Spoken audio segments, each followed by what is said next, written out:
செய்தியை நாம் பார்த்துவிடலாம். பிரியங்கா காந்தி முன்னிலை வகிக்கிறார். முதல் சுற்று வாக்கு எண்ணிக்கையின் அடிப்படையில் பார்க்கும்போது ராகுல் காந்தியை விட 8000 வாக்குகள் குறைவாக பெற்றிருக்கிறார் என்பதை பார்க்கிறோம். வயநாடு இடைத்தேர்தலில் வாக்குப்பதிவு சதவீதம் குறைந்திருக்கிறது என்பதையும் நாம் கவனத்தில் கொள்ள வேண்டியிருக்கிறது. முதல் சுற்று வாக்கு எண்ணிக்கையில் ராகுல் காந்தியை விட 8000 வாக்குகள் குறைவாக பெற்றிருக்கிறார் பிரியங்கா காந்தி என்ற அந்த செய்தியை முக்கிய செய்தியாக நாம் பார்க்கிறோம். முதல் சுற்று வாக்கு எண்ணிக்கையில் ராகுலை விட 8000 வாக்குகள் குறைவாகத்தான் பிரியங்கா பெற்றிருக்கிறார் என்று சொல்லப்பட்டிருக்கிறது. பிரியங்கா காந்தியினுடைய அந்த வெற்றி என்பது உறுதியாக கிடைக்கும் என்று எல்லா தரப்பிலும் நம்பப்படக்கூடிய நிலையில் அவருடைய வாக்கு வித்தியாசம் என்னவாக இருக்கிறது என்பதுதான் உன்னிப்பாக கவனிக்கப்படக்கூடிய ஒரு அம்சமாக மாறி இருக்கிறது. அந்த வகையில் வாக்கு வித்தியாசம் என்பது 23,464 இருக்கிறது என்பதையும் நாம் பார்க்கிறோம். திரு ஆசீர்வாதம் ஆச்சாரி, இப்போ நீங்க அந்த வாரிசு அரசியல் என்பதை விமர்சிச்சிங்க. திரு திருச்சி வேலுசாமி சொன்ன மாதிரி அப்படியா ஒரு எதிர்வினை இருக்கு, அது வாரிசு அரசியல் தான், சகோதரியை நிறுத்துறாங்க அப்படின்ற ஒரு விமர்சனம் இருக்கு அப்படின்னா அது மக்கள்கிட்ட ஈடுபட்டுருச்சுன்னா இந்த வாக்கு வித்தியாசத்தை மக்கள் கொடுத்திருக்க மாட்டாங்க தானே? அதாவது வாக்கு வித்தியாசத்துல நீங்களே சொன்னீங்க, போன தடவை ராகுல் காந்தி எந்த அளவுக்கு வாக்கு வாங்கினாரோ அதை விட குறைவாக இருக்கிறது அப்படின்னு. நீங்க பார்த்திருந்தீங்கன்னா இந்த தேர்தலை குறிப்பாக வயநாடை பொறுத்தவரைங்கன்னா இந்தியாவில் உள்ள எல்லா காங்கிரஸ் தலைவரும் அங்கு முகாமிட்டு பிரியங்கா காந்திக்காக வாக்கு சேகரித்தார்கள்.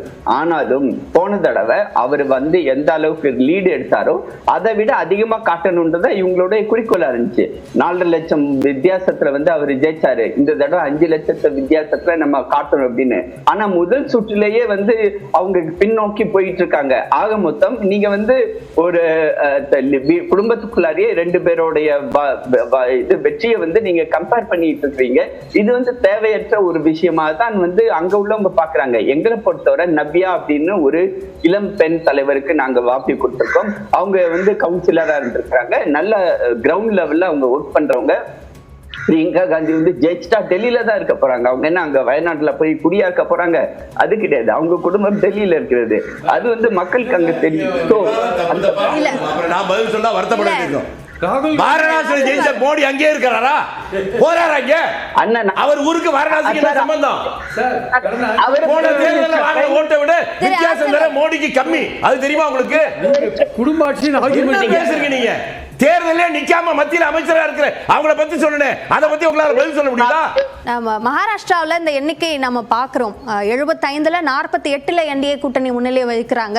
இந்தியா கூட்டணி 24ல முன்னிலை வகிக்கிறாங்க. மற்றவர்கள் 3 என்று பார்க்கிறோம். என்டிஏ கூட்டணியில பாஜகவுக்கு தான் அதிகமான தொகுதிகள் முன்னிலை கிடைச்சிருக்கு அப்படின்றத பார்க்கிறோம். ரொம்ப குறிப்பாக விதர்பா, கொங்கன், அதே மாதிரி மராத்வாடா, இந்த 3 ரீஜன் அப்படின்றது காங்கிரஸ் கூட்டணிக்கு சாதகமான தொகுதிகளாக, மும்பை தானேவும் கூட 50-50 அப்படின்ற ஒரு சூழல் இருந்தது. இப்போ மராத்வாடாவை எடுத்துக்கிட்டோம் அப்படின்னா 48 தொகுதிகளில் முன்னிலை வைக்கிறாங்க என்டிஏ கூட்டணி அப்படின்றத பார்க்குறோம். அப்போ இதை எப்படி புரிஞ்சுக்கிறது? ஆமாம், இந்த ஸ்டேஜில் இந்த முன்னணியை வைத்து நீங்கள் முடிவு பண்ணோம்னா முன்னாலே நான் நகைச்சுவையா சொல்ற மாதிரி சொன்னேன். ஹரியானா தேர்தல் வரும்போது நீங்களே உங்க டிவியிலேயே 72 இடம் காங்கிரஸ் முன்னணிங்கிறது பிஜேபி என்ன போட்டீங்க? பாதிக்கும் கீழே தான் போட்டீங்க. ஆனா அப்ப மாறுச்சு. அப்படியான ஒரு முன்னிலை வந்த போதும் அதற்கேற்ற மாதிரி தான் அந்த பேசு பொருள் என்பது அப்போதைக்கு அமைந்தது. அதுதான் நானும் சொல்றேன். அதனால இந்த நிலையில சில விஷயங்களை மட்டும்தான் அது. இப்ப வயநாடுல பிரியங்கா வெற்றி உறுதி அப்படிங்கிறத எதிரிகள் கூட ஒத்துக்குவாங்க. ஆனால் மற்ற இடங்கள்லாம் இப்படித்தான் இருக்கும் அப்படித்தான் இருக்குன்னு இந்த நேரத்தில் நாம் முடிவு செய்ய முடியாது. இருக்க வாய்ப்பு இருக்கிறது. நான் இப்படி நம்புகிறேன் அப்படிதான் சொல்ல முடியும். ஒரே ஒரு வாக்கில் தமிழ்நாட்டில் சட்டமன்ற தேர்தலில் ஒரு ஓட்டில் மட்டுமே ஜெயிச்சது உங்களுக்கு தெரியுமா?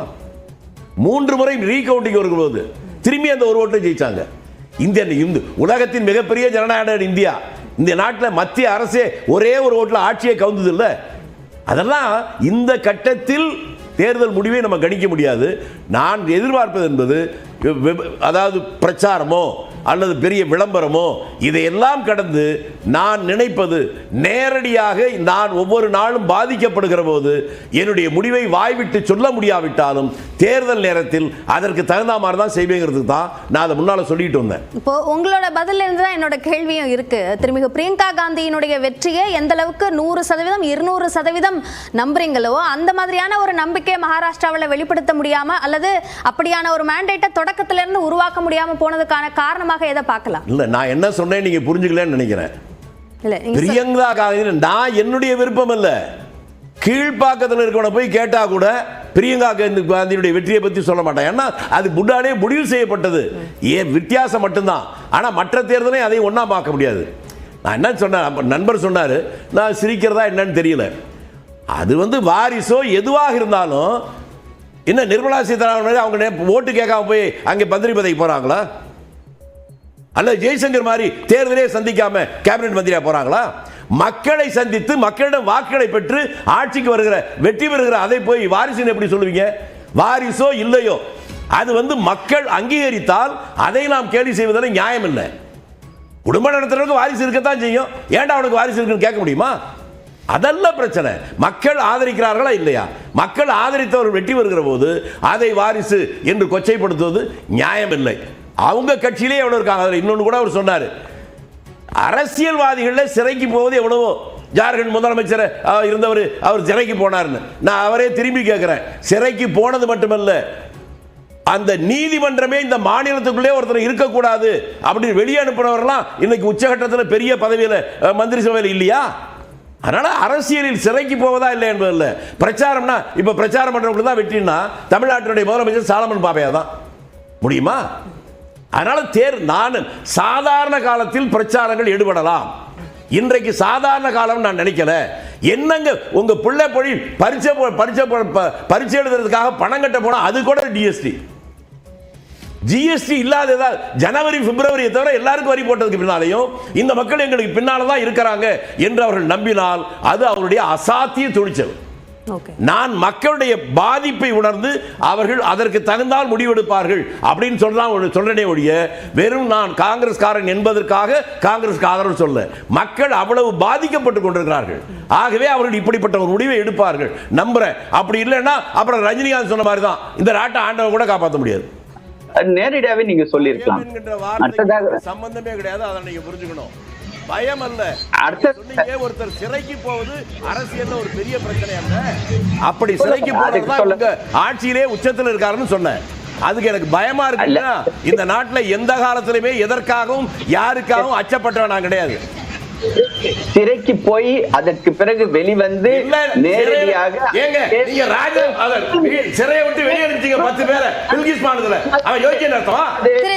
சிறைக்கு போவதாக அயோக்கியன் என்பதோ சிறைக்கு போவதாக அது கிடையாது. தூக்குறதா போட்டாங்க பகத்சிங்க. அவன் அயோக்கியன் அர்த்தமா? இல்ல கடுமையான சொற்கள் வேண்டாம். இல்ல ரெண்டு பேருக்குமான தனிப்பட்ட விவாதம் போட்டாங்க. அயோக்கியம் இல்லைன்னு சொல்றது அது என்னமா கிடையாது. நீங்க சொல்லுங்க. இல்ல வேணாம். ஓகே சொல்லுங்க திரு ஆசீர்வாதம். அடுத்ததாக பிரியங்கா காந்தி விஷயத்தை பத்தி நம்ம ரொம்ப பேசணும். இது இந்த தேர்தல் முழுக்க முழுக்க ஏதோ பிரியங்கா காந்திக்காகவே நடத்தப்பட்டு இதை நம்மளுடைய மடைமாற்றம் செய்யப்படுகிறது.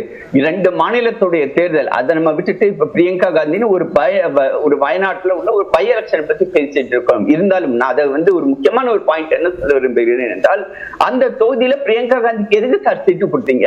ஏன் அங்க லோக்கல்லி காங்கிரஸ் லீடர்ஸ் இல்லையா? இங்க இருந்து டெல்லியில இருந்து அவங்களை அங்க நிறுத்த வேண்டியது. அண்ணன் எந்த தொகுதியில போட்டிட்டாரோ அதே தொகுதியில பிரியங்கா காந்திக்கு வயநாட்டுல கொடுக்க வேண்டியது. எத்தனை இந்தியால 543 தொகுதி இருக்குது சார். அந்த 543ல எங்கெங்கெல்லாம் பை எலெக்ஷன்ல அந்த இடத்துல கொடுக்க வேண்டியதான? ஏன் உங்களுடைய குடும்ப உறுப்பினர் தாண்டி பேசுறீங்க?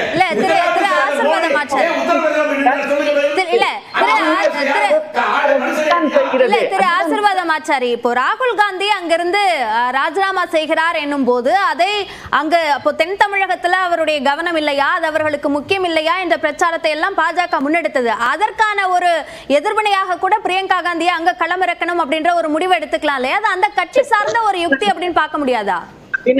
அது கட்சி சார்ந்த உத்தியார்ந்தா அது என்ன அந்த குடும்பத்துல உள்ள உறுப்பினர் தான் போகணுமா? ஏன் அங்க லோக்கல் நீங்க மக்கள் ஓட்டு போடுறானா இல்லையா தான் கேள்வி. மக்கள் ஓட்டு இந்திய நாட்டில் சுதந்திரத்துக்கு 8 வருஷம் ஜெயில இருந்த கங்கனா ராணவத்தை நிறுத்தினீங்க.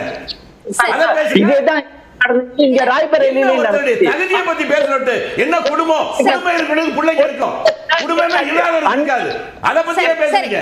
மக்களிடம் தேர்தலில் நின்று அவங்க வாக்கு வாங்குறாங்க. தேர்தலே நிக்காம மத்திய அமைச்சரா இருக்காங்க. அவங்கள பத்தி கேளுங்க.